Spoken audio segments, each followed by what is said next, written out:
I could only take 5 supplements for the rest of my life, here's exactly what I'd take. And stay with me to the end because almost everyone's buying the wrong forms and the wrong doses for each of these 5, so if you don't want to waste your money, pay attention. After 30, things change. Your recovery slows down, your sleep gets worse, your energy tanks, and your joints start to hurt. It might even feel like you're losing your edge. But you don't need a complicated 20 supplement routine. You just need to fill the gaps that open up after 30, and these 5 do exactly that. Let's get into it. First up, we got creatine. Creatine is the most studied supplement on the planet. It is dirt cheap, and if you're not taking it after 30, you're leaving results on the table. But what does creatine actually do? Well, creatine raises something called ATP, and you can think of ATP as the batteries that power every cell in your body. When you move, think, or even breathe, you're using ATP. But what happens when ATP gets low? It's kind of like when your phone drops to 5%. Your muscles get weak and tired, your brain gets foggy, and everything just kind of slows down. And if you're over 30, you know exactly what I'm talking about. And by taking creatine, you can raise your natural ATP levels by about 30%, which means more reps in the gym, better recovery, and heavier sets. That's why a meta-analysis looking at 22 different studies on creatine found that experienced lifters saw roughly an 8% boost in strength and a 14% increase in reps at the same weight. But less experienced lifters saw even bigger gains, with one study showing an average 30% jump in performance. That could mean going from a 200-pound squat to a 260-pound squat just from adding creatine. But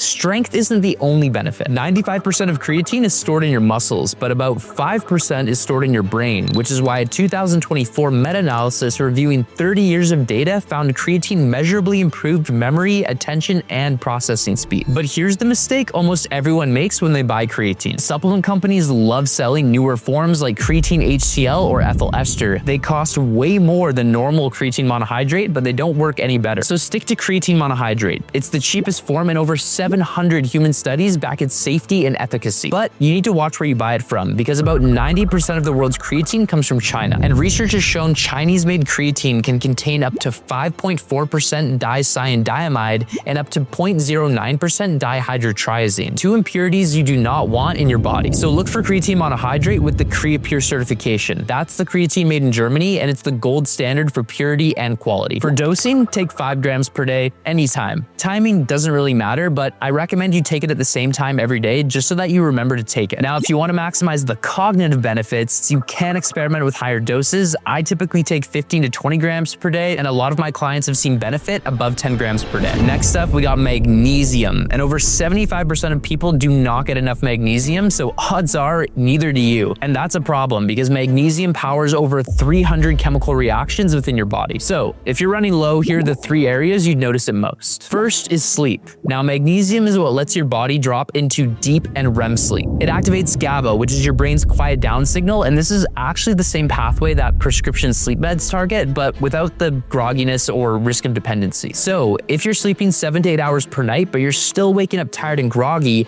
it's likely not a sleep quantity issue, but a sleep quality issue, and low magnesium is one of the most common causes. The next area is your stress levels. Now, your brain runs on a balance between 2 signals. GABA, which we just talked about, that's what calms you down, and glutamate, which is what fires you up. And when you're low on magnesium, that balance tips towards glutamate, and your nervous system kind of stays stuck in on mode, leaving you feeling wired and reactive even when nothing's wrong. Now, magnesium restores that balance. It boosts GABA and calms down excess glutamate at the same time, which is why people who fix their magnesium often say it's the first time in months they felt calm instead of just tired. And finally, your energy. Remember ATP, those little batteries that power your entire body?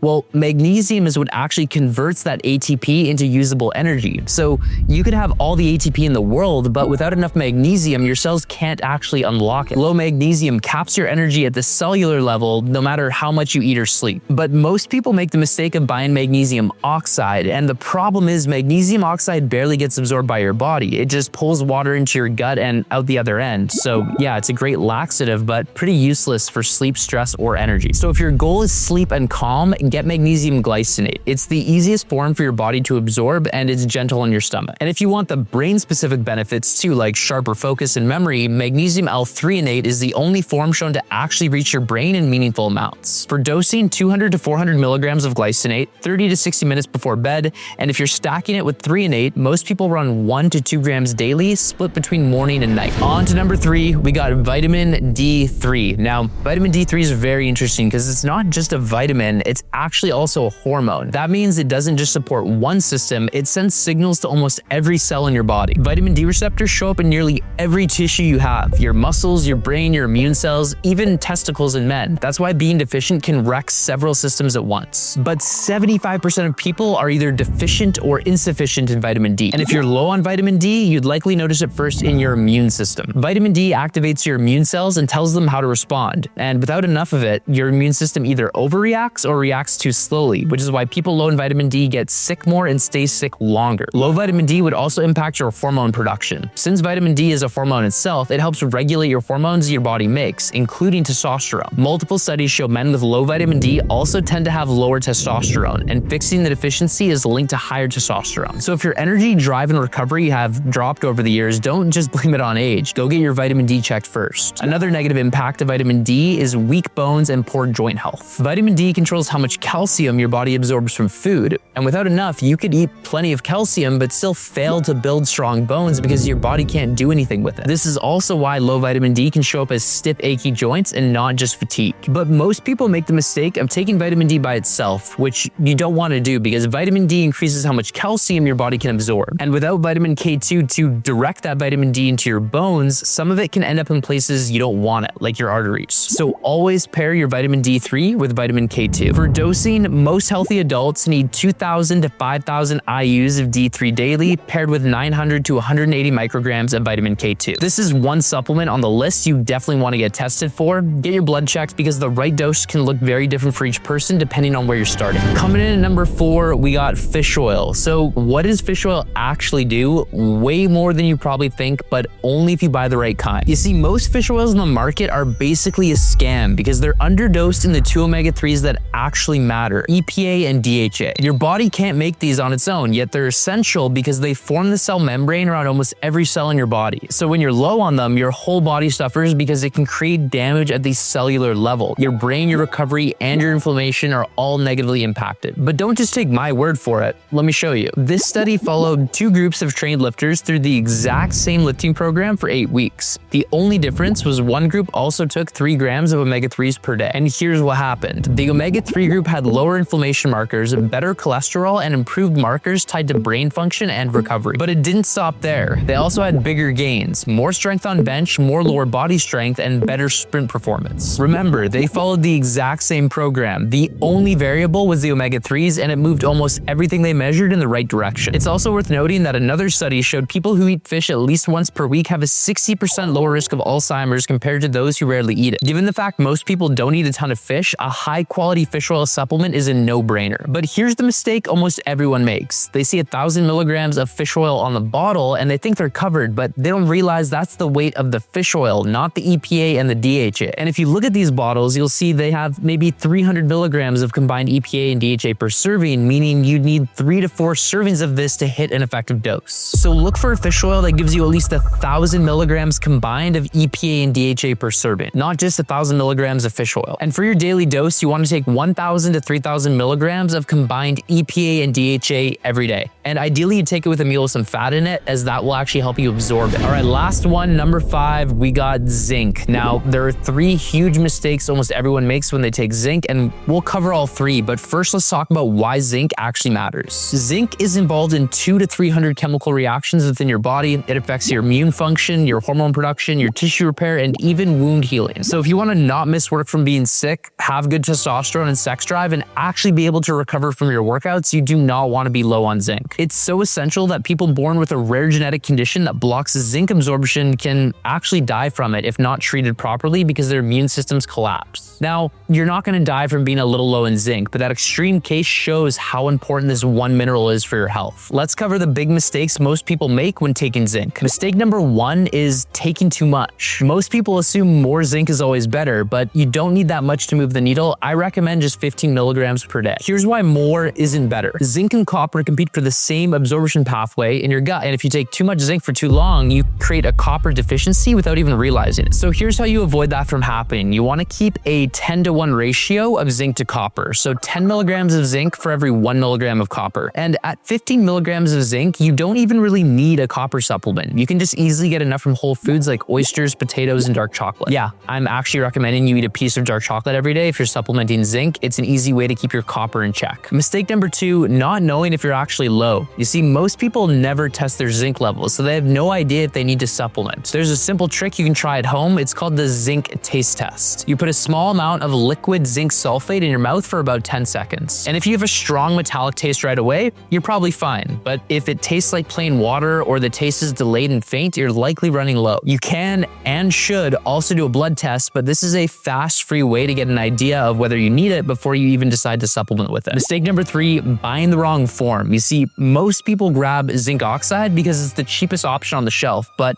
it's one of the most poorly absorbed forms out there. What you want to do instead is look for zinc bisglycinate or zinc picolinate. Both are absorbed way better. For dosing, I recommend 15 milligrams per day, but you could go as high as 30. Just make sure you're using a well-absorbed form, and some people find it can make them nauseous, so if that's you want to take it with food, I'd take it on an empty stomach without any problems, but you want to do what's best for you. So there you have it. Creatine, magnesium, vitamin D, fish oil, and zinc. Notice what these 5 have in common. They're not that flashy, but they're 5 of the most well-researched and effective things you can put in your body. And almost everyone is either not taking them or wasting money on the wrong form or the wrong dose. Here's what to do next. If you want the exact brands that I use for all 5, grab the free supplement plan calculator below. It's the first link in the description, and it only takes 20 seconds. And if you want the full transformation system, apply for a metabolic assessment right below it. That's where I map out exactly what it'll take to get to your dream physique without it taking over your life.